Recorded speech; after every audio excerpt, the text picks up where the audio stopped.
Yo tout le monde. Eh ben écoutez, on va pouvoir passer à Fusionist. Donc Fusionist, je vais vous faire un petit rappel de ce que c'est rapidement. C'est un stream sponsorisé. Voilà, je tiens à le noter. Sur ce stream, tout ce que je dois faire, c'est vous présenter le jeu. J'ai pas de jetons à vous vendre, d'ICO à vous vendre, rien de tout ça. Là, je suis juste là pour vous présenter le jeu Fusionist.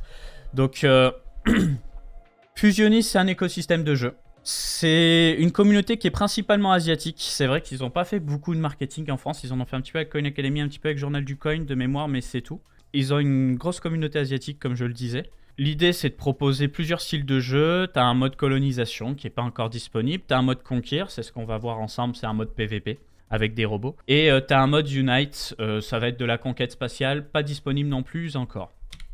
Voilà, niveau communauté, on a 700 000 abonnés, mais je pense qu'il y a eu du farming d'airdrop là-dedans, hein, parce que le niveau reach, on s'y retrouve pas toujours, même si, tu vois, des fois, tu as des annonces où ça tape un reach vraiment violent. Hein. Et ça, c'est pas du bot. De toute façon, tu le vois dans les réponses. Ça va dépendre des réponses. Mais en tout cas, niveau Asie, ils ont réussi à marquer le coup bien comme il faut. Tu vois, là, ça me paraît un petit peu plus rationnel. 10 000 vues. Donc, ils ont un jeton, ils ont des NFT. Ça se met en place rapidement. Le jeton n'a pas l'air d'être référencé sur les exchanges. J'ai essayé de taper le Ace, pas trouvé. Par contre, si tu tapes Ace Fusionist, tu dois trouver un lien Uniswap ou un truc comme ça. Ouais, voilà. Mais tu vois, là, c'est pareil. Si tu veux voir un petit peu la charte et tout, c'est compliqué. Par contre, on a une info intéressante ici. C'est la FDV qui est quand même assez big. Voilà. Donc, en ce moment, c'est une bêta qui est fermée, qui est disponible à des heures asiatiques, on va dire, c'est-à-dire de 6h à 8h du matin ici en France et de midi à 14h pour les gens éligibles. Il y a un peu moins de 3000 personnes qui sont éligibles. Ils ont leur jeton qui a été annoncé sur le launchpad d'OKEx. Voilà, donc tu peux apparemment récupérer du jeton si jamais tu fais du staking en BTC ou en jeton OKB, qui est le jeton officiel d'OKEx, pour obtenir des jetons Ace. Je vais vous faire une précision cependant sur le jeton Ace. Je suis pas là pour vous le vendre, mais je vous en parle quand même parce que voilà, on reste des spéculateurs et que ça pourrait vous traverser l'esprit.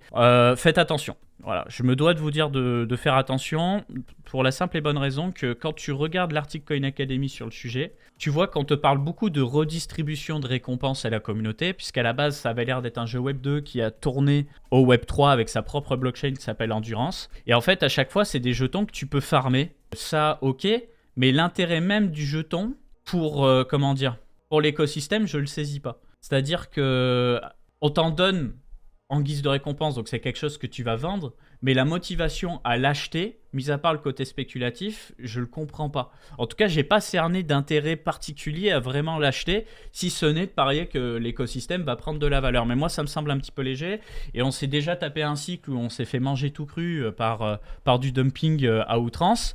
Donc voilà. Ensuite, qu'est-ce que je voulais dire? Oui, donc il y a eu un article sur Famitsu, qui est un gros média asiatique. On va regarder ça ensemble. Donc c'est un article de présentation du jeu rapidement et de la bêta, mais il y a des points clés qui sont intéressants. Donc ne pas hésiter à utiliser Google Trad. Donc le gars qui a fait l'article, tu sens que c'est quelqu'un qui aime ce style de jeu. Voilà.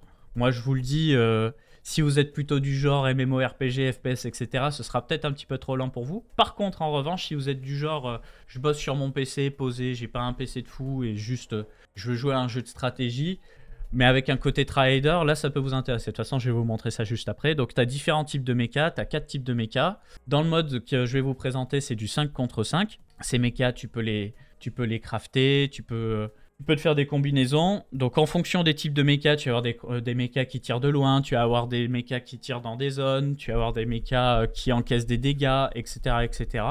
Et donc tu te retrouves sur une espèce de map 3D avec de la gestion. Voilà, donc pour le moment, c'est vraiment pour se faire la main, parce que j'ai l'impression que les mechas que tu farmes dans la bêta, ça reste dans le jeu sur Steam, mais c'est pas des trucs que tu peux exporter de la blockchain. Tandis qu'il existe quand même des NFT dans cet écosystème, c'est ce que je regardais, et d'ailleurs j'étais assez impressionné, parce qu'il y a du volume quand même. 3200 Ethers de volume pour l'Alpha Prestige Card, qui permet d'avoir des accès privilégiés, etc. Bon, les trucs sont hors de prix. Taper des grands 4 Ethers pour une carte, c'est énorme. Et après, tu as des mechas, et ça a l'air d'être des mechas de collection. Voilà, il y en a 641. Et ils n'ont pas l'air d'être liés au jeu. Donc ils ont essayé de créer un petit écosystème autour des mechas et de cet univers-là. Je vous propose maintenant de passer au jeu. Bon, déjà, mission pas dispo, e-sport pas dispo. Blueprint, ça va être justement pour créer des nouveaux mechas. C'est-à-dire que normalement, par défaut, sur le jeu, t'en as 5, ce qui est suffisant pour pouvoir jouer en mode PVP. Mais tu peux débloquer d'autres mechas. Pour ça, il faut que vous voyez au-dessus de ma tête, il faut cette fameuse Matrix là. Il en faut au moins 200 pour pouvoir créer un mecha. Alors c'est simple, quand vous faites une game en PVP, si vous la gagnez, vous prenez 100 points. Si vous la perdez, vous en prenez 70. Donc en gros, 3 défaites, t'as 210 points, tu peux faire un mecha. 2 victoires, t'as 200 points, tu peux faire un mecha. Voilà. Donc dans ton hangar, tu peux voir un petit peu tes différents mechas, les armes qu'ils ont en main, leurs attributs, etc. Je vais pas vous mentir, j'ai pas une maîtrise absolue du gameplay. Mais bon, comme d'hab, hein, t'as de l'attaque, de la défense, de la vie. Un peu comme des Pokémon, hein, d'une certaine façon. Et je vais vous montrer le gameplay sous peu. Donc, mode combat, là tu fais ton équipe. À toi de choisir comment tu conduis ton équipe. Au niveau des paramètres, classico, tu as quand même une intégration avec du DLSS. Je ne sais pas pourquoi la 4K n'est pas proposée alors que j'ai un écran 4K. Mais tu peux mettre des anti-aliasing et vous pouvez le voir de toute façon à l'écran. Le jeu est assez beau visuellement. Et là, je le cache avec ma tête, mais je vais chercher un petit match. Là où tu vois que c'est très très fort, c'est que la bêta, elle n'est pas ouverte beaucoup. Mais tu trouves des matchs directs. Hein. C'est-à-dire que là, je vais pas tomber contre des bots. Hein. Je vais tomber contre quelqu'un en ligne. Sur les à peu près 3000 personnes éligibles, il y a un peu plus de 1700 joueurs actifs. Donc, ils ont eu un taux de conversion qui est assez violent. Et donc, au niveau du gameplay, vous allez voir, c'est un jeu de gestion. C'est pas un jeu à la troisième personne ou à la première personne où tu vas courir partout, bouger la caméra, faire le ouf, etc. Donc, ce sera peut-être pas assez nerveux pour certains d'entre vous. On est vraiment sur un jeu de gestion. Un genre de RTS? Non, non, non, pas comme un RTS, tu vas voir. Un chargement un peu lent, mais tu vas voir. Alors moi, je vous avoue, j'ai testé un peu de faire des équipes avec différents types de mechas, etc. J'ai gagné des games, j'ai perdu des games. Mais alors quand j'ai perdu les games, je me suis fait écrabouiller par des gars qui avaient vraiment compris la notion du jeu. En sachant qu'en ce moment, en plus, en fait, si vous voulez, là, dans ce mode PVP, il y a un scoreboard. Et ceux qui feront partie du top scoreboard... Ah bah, ok, mon adversaire, il va lancer. Les tops du scoreboard gagnent des jetons. Donc on parle de quelques milliers de dollars de jetons pour le top scoreboard, donc c'est toujours ça de prix pour les gens qui ont envie d'y passer du temps. La bêta elle a commencé vers le 22 novembre, elle se termine le 13 décembre. Oui, pour le moment c'est du 1vs1 sur ce mode de jeu là. Comme dit, il y a un mode Conquer aussi et un mode conquête spatiale. Ça j'ai pas pu les tester, ils sont pas encore disponibles. Donc voilà comment ça se passe, vous voyez c'est du tour par tour. Tu choisis pas, donc là c'est ce robot là, j'ai deux possibilité d'attaque, j'ai une possibilité de ne rien faire et de passer mon tour, et j'ai une possibilité de déplacement. Au niveau des déplacements, vous voyez, ça se passe un petit peu comme un jeu de dames, quoi, hein, d'une certaine façon. Tu vas pouvoir approcher des robots, mais il va falloir être vigilant quand tu le fais, parce que, en fait, si toi tu te rapproches et que tu rentres dans le champ de tir de l'ennemi, bah, cet ennemi, il va essayer de te la glisser, hein, tout simplement. Donc c'est à toi d'être malin. Vous pouvez voir aussi sur la sol, tu as des zones. Donc quand la zone est blanche, ça veut dire que je peux me déplacer puis attaquer. Si je vais dans une zone trop loin, une zone jaune, je vais me déplacer, mais ça va terminer mon tour. Donc là aussi, il faut être intelligent dans les déplacements. Donc pour moi, c'est typiquement le genre de jeu que tu laisses ouvert en double screen et que tu fais en même temps que tu bosses à côté ou autre, tu vois. On a un cooldown aussi, l'ennemi peut pas rester bloqué à l'infini, heureusement. Les premières games que j'avais fait, les gars, ils étaient perdus, ils mettaient 30 secondes à prendre des décisions. Là, je suis content, j'ai quand même un gars qui bouge ses fesses assez rapidement. Là, pour le moment, c'est un peu chiant parce que tu vois, on est en train de placer nos pions et que personne se tire dessus. Voilà, ça va commencer à tirer. Donc, tu vois, j'ai de la vie, j'ai du bouclier, j'ai des attributs spéciaux. J'ai jamais réussi à débloquer d'attaque spéciale. Je crois qu'il faut un certain niveau d'expérience sur le monstre. Ouais. Je le touche de peu, mais je le touche. Hein. Ah non. Il me le met en rouge, mais il le touche pas. Alors là, je viens de me faire ken en bot et sur mon shot. Pareil, j'aurais pas assez de portée, fais voir. Non, c'est pas la peine. Bon, bah pour le moment, tout ce qui va se passer, c'est que je vais encaisser des dégâts et je vais pas en mettre. Vous me dites, on voyait que t'avais pas le range. Oh les gars, j'ai fait des games où ils sont toujours tous passés. Ils sont toujours tous passés et là, comme par hasard, ça passe pas. Alors par contre, là, tu vois, j'ai pas d'intérêt à me déplacer parce que la portée est suffisante pour attaquer. Juste voir à quel point elle est suffisante. Ouais, elle est suffisante si je me rapproche. Très bien. Voilà. C'est parti. Enable to attack. Donc là, comme dans Pokémon, mon attaque est pas passée et ça a passé mon tour. Je suis dégoûté. Mais lui par contre, lui ça va passer, hein, t'inquiète pas. Quand il t'a attaqué, il a dû te silence. Non, peut-être. Allez, à moi. Bon, cette fois, ça passe, hein, j'espère. Parce que...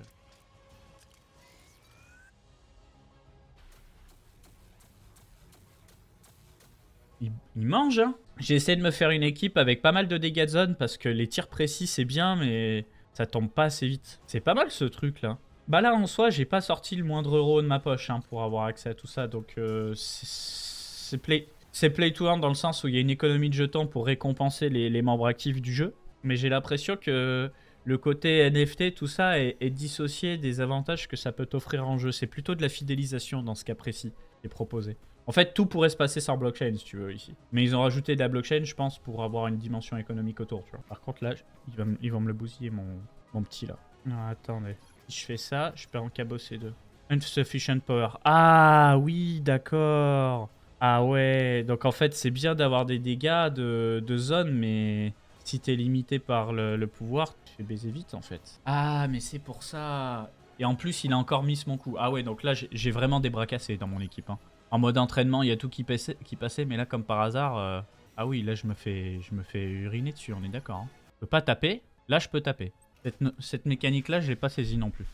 Et ensuite, est-ce que je vais avoir assez de pouvoir pour mon dégât de zone? J'imagine que oui. Lui, il est pas dans le range. On va essayer de le broquer un peu, puisqu'il est contact, lui. Non, sois pas via Ledger. Hein. Sois pas lié à Ledger, Tendo, si tu vas te faire découper par les frais, ouais. J'ai fait une équipe de bras cassés en me disant je vais faire que du dégât de zone, je vais les déchirer.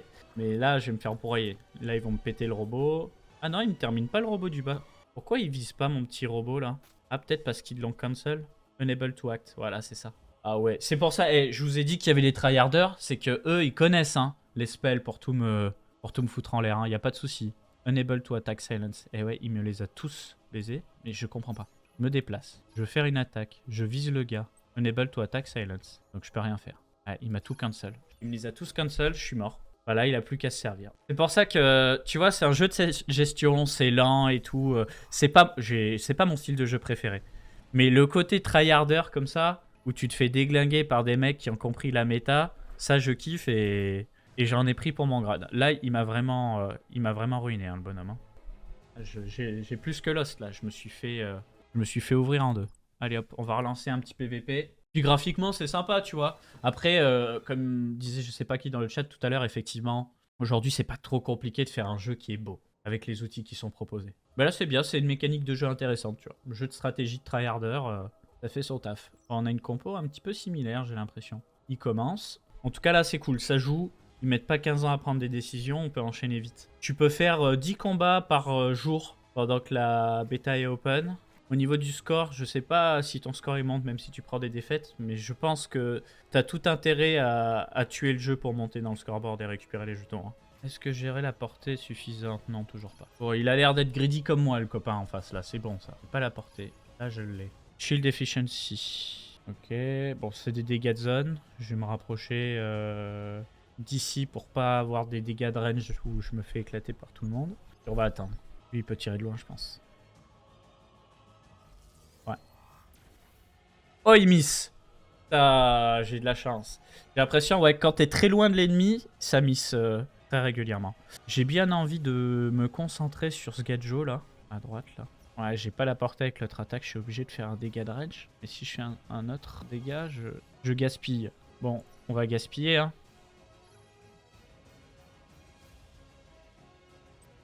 Allez. Ouais. Parce qu'en fait, dès qu'ils sont en infériorité numérique, bah forcément, ça te met bien, quoi. Donc si t'arrives à passer en 5v4,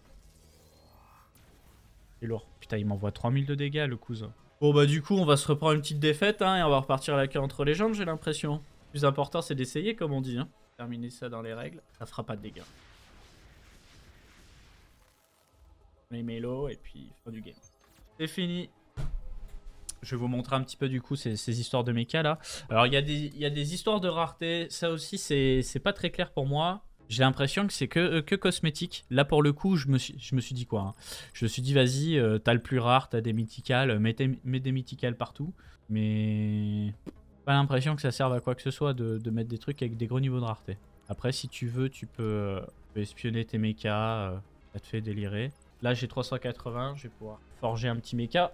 Mais ouais, je pense qu'il faut jouer, il faut bouffer des forums pour comprendre un peu la méta. Hein. Voilà, voilà, les potes. C'était une petite présentation d'un des modes de jeu de fusionniste. Ok, à tout à l'heure, à 19 h du coup pour le live les copains. Prenez soin de vous et on parlera un petit peu plus du marché.